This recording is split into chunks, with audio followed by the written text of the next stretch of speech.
안녕하세요. 핀문스터입니다. 오늘도 죄송하다는 말로 시작합니다. 진짜 저 경기 보면서 화빛나겠어요. 지루나는 기대 득점 0.9 XG짜리 놓치는 말도 안 되는 실책 나오더니 레알은 동점 찬스에서 은바페의 PK 실축. 불의의 경기는 깻잎 오프사이드 골치. 아 진짜 어떻게 이렇게 반대로만 거지 같은 상황들이 나와주는지 진짜 개털되겠습니다. 일단 오늘도 분석해보긴 했는데 제 반대로 가시면 100꿀일 겁니다. 그럼 분석 시작할게요. 첫 번째 경기는 마츠오와 루도고르츠의 경기입니다. 이고르 투도르 감독이 구단주 및 몇몇 선수들과의 불화로 팀을 떠났고 라치오는 이번 시즌 새로운 감독으로 마르코 바로니 감독을 선임했습니다. 24년차의 베테랑이자 이탈리아에서 많은 팀들의 감독을 맡으며 꽤나 잔뼈 굵은 마르코 바로니 감독이지만 라치오 정도의 빅클럽을 맡게 된 것은 처음이었고 지난 시즌 베로나에서 그다지 좋지 못한 모습을 보여주었기 때문에 라치오로 온다고 했을 때 약간의 의문이 있었는데요.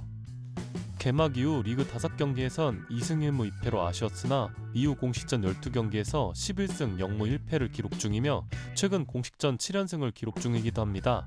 시즌 초반엔 리그 7경기에서 11실점을 기록하며 수비적으로 흔들리는 모습을 보였으나 최근 7연승 기간 동안 4번의 클린시트를 기록했으며 단 3실점만을 허용하며 수비에서의 약점도 이제는 사라진 모습입니다. 아스날에서 임대 영입한 누노 타바레즈가 리그 정상급 풀백의 모습으로 리그 9경기 8개의 도움을 기록하며 맹활약을 보여줬으나 이번 A매치데이 포르투갈 대표팀에 소집되어 부상을 입고 돌아온 부분은 아쉬운 부분입니다. 하지만 원래 유로파리그에선 루카 펠레그리니가 누노 타바레즈의 체력 안배를 위해 주로 출전했었고 활약 또한 나쁘지 않았었기 때문에 큰 걱정은 없습니다. 그리고 직전 볼로냐전에서도 경기 종료 직전 역습찬스에서 델레 바시르의 득점을 어시스트하기도 했었죠. 루도고르츠는 2010년 스자 구단주를 등에 업은 이후 13시즌 연속 불가리아 리그 우승을 기록하고 있는 팀으로 유럽 대항전에서 자주 볼 수 있는 팀인데 아직까지 유럽 대항전에서 이렇다 할 기록은 없습니다. 그나마 가장 큰 최하타 시즌이 지난 16-17 시즌으로 챔스 본선을 진출하여 조별리그 3위로 유로파리그 32강에 진출했으나 코펜하겐을 만나 그대로 탈락했었죠. 이번 시즌 유로파리그에서는 지난 4경기 0승 1무 3패를 기록했으며 한 골에 그치는 심각한 득점난에 허덕이고 있는 모습입니다. 라치오는 유로파리그에서 4전 전승으로 단독 1위를 기록 중이긴 하나 남은 유로파리그 일정에서 아약스, 소시에다드, 브라가로 이어지는 쉽지 않을 일정이 남아있기 때문에 오늘 경기 승점 3점 획득은 매우 중요합니다. 또한 이번 경기 이후 다음 일정이 승격팀 파르마와의 일정이기 때문에 이번 경기가 유로파리그 토너먼트 진출 순위권을 굳힐 수 있는 최고의 타이밍이죠. 라치오의 마이너스 1점 핸디캡 승리로 추천드립니다. 9번째 경기는 맨유와 보데 글림트의 경기입니다. 테나 감독이 경질된 이후 맨유는 지난 공식전 5경기 3승 2무 0패를 기록 중이며 직전 경기 아모린 감독의 맨유 데뷔전에서 입스위치를 상대로 1대1 무승부를 기록했습니다. 경기 시작 2분 만에 레시포드의 득점이 터지면서 기대감을 키웠으나 이게 맨유의 마지막 득점이었죠. 아모린 감독의 백스리 기반 윙백 전술에서 가장 좋은 모습을 보여줬던 선수는 레시포드의 득점을 어시스트하기도 했던 아마드 디알로였는데 디알로를 제외한 나머지 선수들의 활약은 그다지 좋지 못했습니다. 특히 아모림의 전술에서 윙백들이 높은 위치까지 올라가서 공격에 가담하기 때문에 미드필더들의 역할이 상당히 중요한데 에릭센과 카제미로의 기동력과 커버범위는 문제가 될 수 있겠다는 생각이 들었습니다.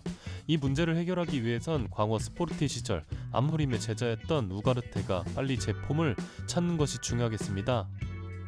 우데 글림트는 지난 시즌 노르웨이 리그 우승팀으로 비교적 최근인 2020년 이후 노르웨이 리그의 강호로 자리를 잡은 팀입니다. 스쿼드 대부분이 자국 출신의 선수들로 이루어져 있으며 워낙 작은 규모의 구단이다 보니 그 흔한 용병 선수도 거의 없죠. 지난 시즌은 유로파 컨퍼런스 리그 32강에 진출했으나 아약스를 만나 탈락했었습니다. 우데 글림트의 강점은 능력이 좋은 감립과 오랜 호흡을 맞추면서 생긴 강한 조직력입니다. 보데 글림트의 셰틸 크노테센 감독은 지난 2017년부터 장기 집권하고 있는 감독이며 현대 축구의 전술 이해도가 상당히 좋은 감독으로 평가받는데 때문에 북리그 팀들의 감독 후보로도 꽤나 이름을 올리는 감독이죠. 유로파리그에선 2승 1무 1패를 기록했는데 2승을 기록한 상대가 포르투갈 리그의 강호 코브투와 브라가를 상대로 한 승리였습니다. 하지만 저는 이 경기들 보데 글림트가 운이 꽤나 많이 따랐던 경기라고 얘기하고 싶은데요. 쿰행 아모린 감독이 정말 큰 기대를 받고 시즌 도중 스포르팅에서 맨유로 둥지를 옮겼고 데뷔전에서 승격팀인 입스위치와 1대1 무승부로 아쉬운 결과를 내긴 했으나 첫 술에 어떻게 배부를까요? 심지어 자신의 전술을 입히기엔 고작 2-3일밖에 시간이 없었습니다. 축구에서 감독 교체 효과는 분명히 있습니다. 선수들도 마음가짐이 달라지기 때문이죠. 또한 오늘은 아모린 감독의 올드태엽고드 데뷔전이며 16강 직행을 위해선 승점 3점이 꼭 필요한 맨유이기 때문에 두 팀의 전력 차이를 생각한다면 맨유의 마이너스 1.5 핸디캡 승리로 가보겠습니다. 세 번째 경기는 미트윌란과 프랑크푸르트의 경기입니다. 지난 시즌 덴마크 리그 우승팀인 미트윌란은 조규성과 이한범을 영입하며 국내에서도 인지도가 꽤나 오른 구단인데요. 현재 조규성은 장기 부상으로 이탈해 있으며 이한범은 주전 경쟁에서 많이 밀려있는 모습이죠. 최근 들어 유럽 대항전에서 꽤나 자주 보이는 모습이지만 유럽 대항전 성적은 아쉬운데 지난 시즌엔 유로파 컨퍼런스 리그 예선에서 조기 탈락했었습니다.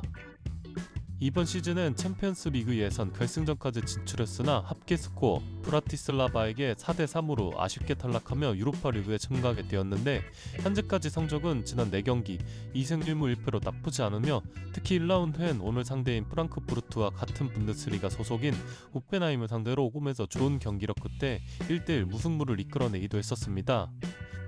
프랑크푸르트는 지난 시즌 리그 6위를 기록했고 유로파 컨퍼런스 리그에선 16강을 좀비 탈락하며 기대 대비 아쉬웠던 시즌이라고 할 수 있겠습니다.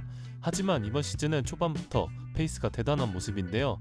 특히 지난 시즌도 공식전 17골을 기록했던 오마르 마르무시가 이번 시즌은 3분의 1 정도 지난 시점에서 벌써 14골로 메가넥 중이며 8개의 어시스트, 및 팀에서 가장 많은 기회를 창출하는 등 최고의 활약을 보이고 있습니다.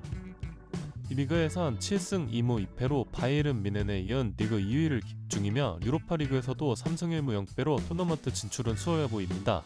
또한 최근 공식전 5연승 가도를 달리고 있는 모습이죠. 특히 앞서 얘기했던 마르무시의 폼이 상당한 모습인데 오픈플레이 상황은 물론이고 데드볼 상황에서도 최근 엄청난 프리킥 언더골을 수차례 터뜨려주고 있기 때문에 프랑크푸르트를 상대로 직접 프리킥 찬스를 내어주는 것조차 상대는 충분히 부담스러워할 수 있는 상황입니다. 프랑크푸르트가 이번 경기 가장 조심해야 할 부분은 미트윌란의 스트라이커 아담 북사의 제공권일 텐데 헤더를 상당히 잘하는 스트라이커로 이번 유로 대회에서도 폴란드 대표팀으로 헤더 득점을 터뜨리기도 했었던 머리로 하는 득점에는 일가견이 있는 공격수이기 때문에 프랑크푸르트의 로빈 크로우가 얼마나 잘 막아줄 수 있을지가 관건일 겁니다.